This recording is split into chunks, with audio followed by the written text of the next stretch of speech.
All right, strap yourselves in, everyone, because we are going supersonic today with a deep dive on Concorde.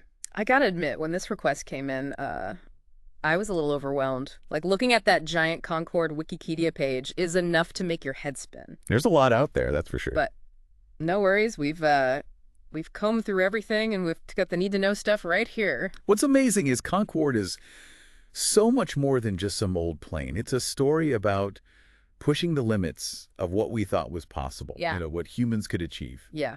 So this isn't just going to be dates and dry facts. This is about the spirit of Concorde, the engineering, the cultural impact, why it took off, and why it ultimately...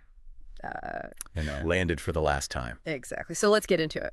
To really appreciate the whole Concorde story, you got to go back to the 1950s. And at that point, supersonic passenger jets weren't just seen as ambitious. They were considered impossible. Impossible. Like, it was just too out there a concept. Well, it's like trying to push a brick through water. That's what those early engineers were up against. Trying to design a plane that could break the sound barrier. Going supersonic meant you basically had to just throw fuel efficiency out the window. It seemed, well, kind of crazy at the time. So it wasn't just about strapping on bigger engines. There were, like, fundamental aerodynamic problems they had to figure out. Right, exactly. One of the big ones was something called the lift-to-drag ratio. Basically, you need lift to get the plane off the ground, but if you have too much drag, that creates resistance and makes the plane super inefficient. Ah, okay. So how'd they crack that? Did they have to wait for, like, better tech to come along? That's where the genius of the slender delta wing comes in. Okay. It was a breakthrough from the Royal Aircraft Establishment researchers, and it really shook up aircraft design at the time. Okay, but what made this slender delta wing so special? Was it just like a different shape? Think of it like this. During takeoff and landing, that wing, which is basically a long triangle, extending all the way down the fuselage, it creates these powerful swirls of air on the upper surface. These swirls, we call them vortices, they act like mini tornadoes, and they provide that extra lift without needing to guzzle tons of fuel. Wow. So this unique wing shape was the key to making supersonic flight a reality. Pretty cool. But I read that while the UK was developing this, France was also working on a really similar design. It's just a coincidence. Well, let's just say it raised some eyebrows at the time. The French team at Aviation, they were working on their own supersonic jet called the Super Caravelle. Interesting. So was this a case of, like, great minds thinking alike? Or was there something more to the story? You know, there are these rumors that the French might have gotten a peek at a top-secret British report, the Stack Report, which actually outlined the slender delta concept. So whether it was shared inspiration or something a little more... Hush. It's clear that both countries saw the potential of this design. Yeah, for sure. It makes you wonder. But they did eventually decide to join forces, right? Exactly. The political scene at the time, with the European economic community on the horizon and de Gaulle's influence, a joint project made a lot of sense. So Concorde was more than just a technological marvel. It was also a symbol of Anglo-French cooperation. That's pretty cool. Yeah. And speaking of names, I heard the name Concorde wasn't just dreamed up in some marketing meeting. You're right. The name actually came from an 18-year-old who suggested it during a contest. Wow. Talk about a story to tell. But there was some back and forth about the name, right? Indeed, it was initially proposed as Concorde without the E. And the French, they insisted on Concorde. Ah, the classic battle of the E. So how'd they solve that international incident? Well, Tony Benn, the British Minister of Technology at the time, he had a clever solution. He declared that the E stood for Excellence, England, Europe, and Entente Cordiale. Wow. Talk about thinking on your feet. He definitely, what's the word? De-escalate. Yeah. De-escalated the situation. His quick wit definitely helped keep that collaborative spirit going. And so Concorde with an E was born. Officially. All right, so we've got the name, we've got the wing, but what about the rest of this plane? Right. Let's talk about some of the other amazing engineering that made Concorde a legend. Well, Concorde is full of innovation, but let's focus on a few that really show its genius. First up, the droop nose. Imagine this. You're on the runway, about to take off in this sleek needle-nosed jet, and suddenly, the nose bends downward. Wait, the nose actually moved. Why would they do that? You know, it might sound strange, but it was essential. Concorde's long, pointed nose was perfect for minimizing drag at supersonic speeds, but it created a big problem during takeoff and landing. I bet the pilots couldn't see where they were going with that nose in the way. Exactly. The solution. A nose that could change shape. At slower speeds, the nose would droop, giving the pilots clear visibility. Then, as Concorde climbed and approached supersonic speeds, the nose would smoothly transition back up. Like a big pair of glasses for the plane. That's wild. Okay, what else? Well, flying at Mach 2 creates a lot of friction, and friction generates heat, serious heat. Concorde's aluminum skin could reach temperatures of over 127 degrees Celsius. Whoa, that's hot enough to boil water. How did they keep the whole thing from melting? They had to come up with some really clever solutions. They used special paints that reflected heat, carefully designed airflow paths to dissipate heat, and they even used the fuel itself as a heat sink to cool critical systems. Like a flying radiator. Yeah, in a way. The engineering that went into managing that heat was truly remarkable. Amazing. And then there's the fly-by-wire controls, right? Yeah. I know that's standard in modern planes, but wasn't Concorde way ahead of its time with this tech? Absolutely. Concorde was one of the first commercial aircraft to replace those old mechanical control systems with electronic ones. Instead of cables and pulleys to move the control surfaces, Concorde used electrical signals. Like the difference between an old rotary phone and a smartphone. Perfect analogy. Fly-by-wire allowed for much more precise and responsive control, which was essential for an aircraft operating at supersonic speeds. It sounds like Concorde was pushing the boundaries of aviation in every way imaginable. It really was. But I know it wasn't all smooth sailing. There were some serious challenges too, right? Unfortunately, yes. Despite all its brilliance, Concorde faced some turbulence, both literally and figuratively. And that's what we'll dig into next time. Welcome back to our Concorde Deep Dive. Last time we talked about how Concorde was this amazing feat of engineering, but it did have its fair share of challenges. Yeah, we were just starting to get into those headwinds Concorde faced, both literally and figuratively. Right, let's unpack that a bit more. One of the biggest hurdles was the sonic boom, that infamous thunderclap you hear when something breaks the sound barrier. Right. And it's unavoidable. With supersonic flight, it can be really disruptive on the ground. Yeah, I can imagine it wouldn't exactly make you popular with the folks living under Concorde's flight path. So how did they handle that? Well, they didn't really have a choice. The sonic boom basically limited Concorde's routes to over the ocean, where it wouldn't disturb populated areas. Okay, so that must have put a real damper on its commercial success, right? I mean, how many routes can you fly just over the ocean? Yeah, it definitely restricted the number of routes Concorde could fly, which in turn limited its appeal to airlines. Like building a race car that can only be driven on a racetrack. Exactly. And then you've got the economic realities of the 1970s.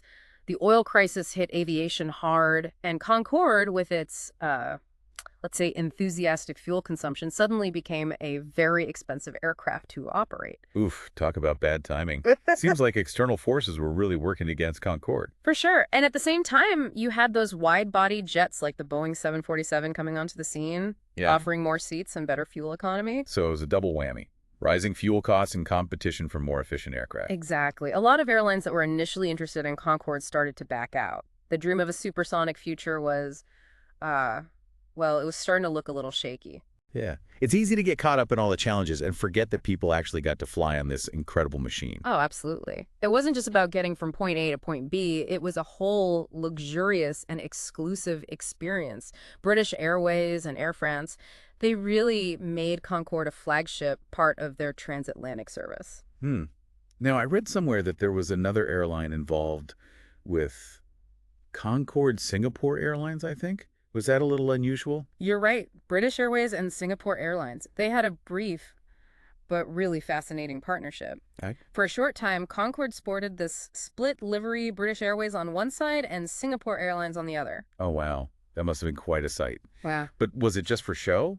Or did Singapore Airlines actually operate Concorde flights? Well, it was kind of both. While Singapore Airlines cabin crew joined some British Airways flights, all the flight operations remained under British Airways control. So more of a marketing collaboration than a full-fledged operational partnership. It was a unique chapter in Concorde's history, that's for sure. But speaking of history, we can't overlook the tragic event that really cast a shadow over Concorde's later years. The Air France Flight 4590 crash in 2000. Yeah, that was a terrible tragedy. And before the crash, Concorde had a remarkably good safety record. Right. But afterward, public perception understandably shifted. Did the investigations ever figure out what caused the crash? The official investigation concluded that it was a series of unfortunate events, triggered by a metal strip from a Continental Airlines DC-10 that had taken off just minutes earlier. A metal strip brought down Concorde. That's hard to believe. Yeah, it sounds incredible. But that metal strip puncture one of Concorde's tires during takeoff? The exploding tire sent debris into a fuel tank, which then sparked a fire. Wow, it's amazing how something so seemingly insignificant could have such catastrophic consequences. With an engine on fire and another malfunctioning, the aircraft couldn't gain altitude and crashed shortly after takeoff. It was a devastating loss. What happened after the crash? Did they ground all the Concordes? Yes, both British Airways and Air France grounded their fleets, while they implemented some safety modifications. So back to the drawing board to see if they could make Concorde even safer. Exactly.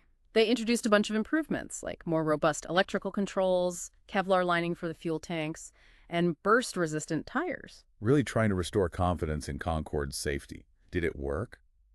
Well, Concorde did return to service after a year, but the world had changed by then.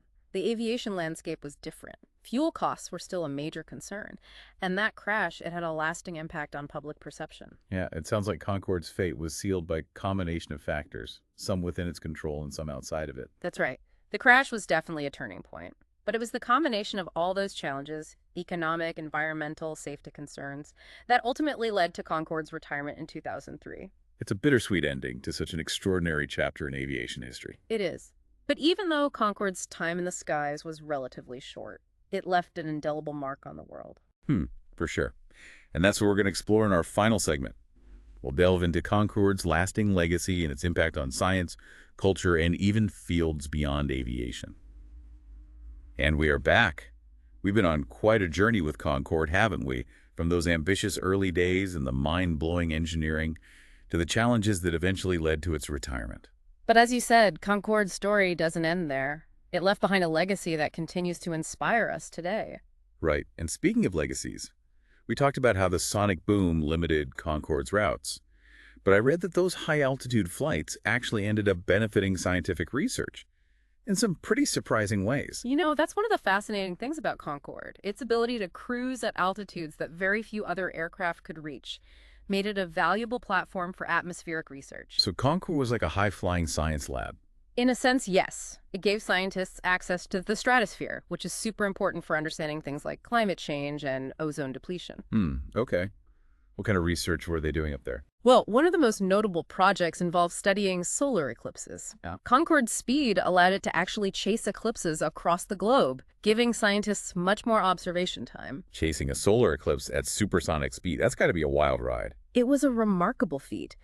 By flying along the path of the eclipse, Concorde gave scientists a totally unique opportunity to study the sun's corona and gather data that just wouldn't have been possible from the ground. Wow, that's incredible.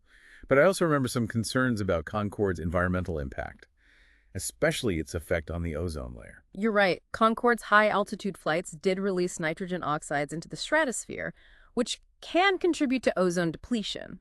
It's a complex issue, though. So Concorde was both a tool for studying the ozone layer and potentially contributing to its problems. In a way, yes. But it's important to keep in mind that the emissions from Concorde's relatively small fleet were really tiny compared to other sources. So it wasn't the main culprit. Exactly.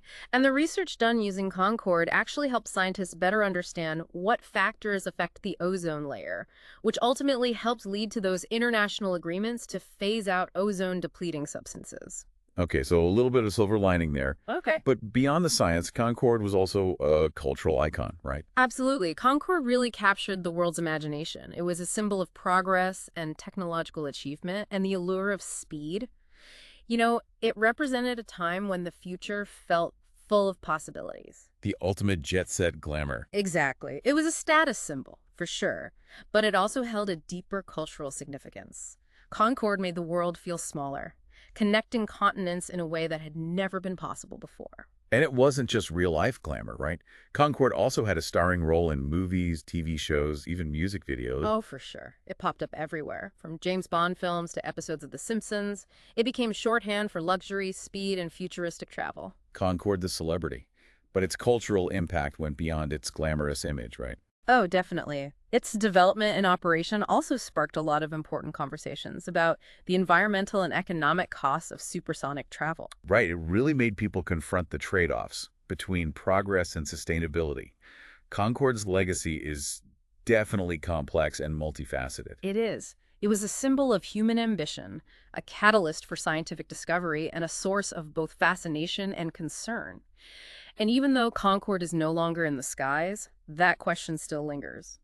Will we ever see its like again? The million-dollar question. Could Concorde make a comeback?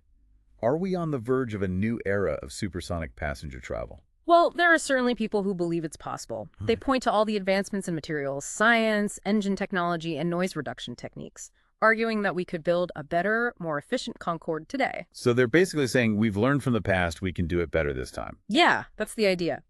They envision a new generation of supersonic jets that are quieter, more fuel efficient, and maybe even able to fly over land without causing those disruptive sonic booms. Now that would be a game changer. But are we talking dreams here? Or is a supersonic comeback really feasible? Well, the technological hurdles might be surmountable.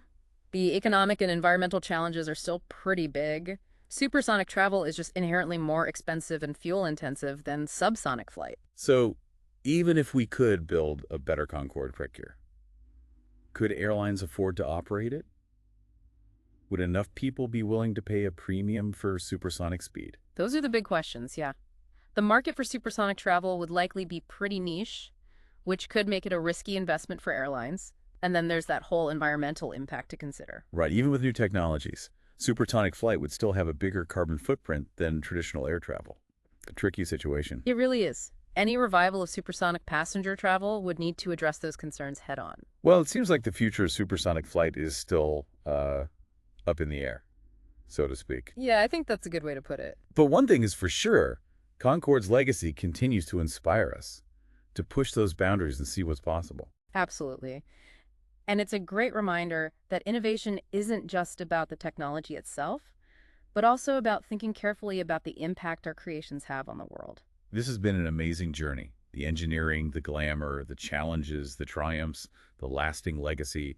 It's been quite a deep dive into the world of Concorde. We've seen how it impacted science and culture, and how it changed the way we think about travel and technology. It's a story that continues to fascinate, even decades after Concorde's retirement. We've had a blast sharing this deep dive with you, and we hope you learned something new. Maybe even feel inspired to do some exploring on your own. Remember, the joy of learning and discovery never gets old. There's always something new to explore, something new to understand. Keep that curiosity alive. Keep asking questions. And who knows, maybe one day we'll all be soaring through the skies on a new generation of supersonic aircraft. Until then, thanks for joining us on this deep dive into the world of Concorde.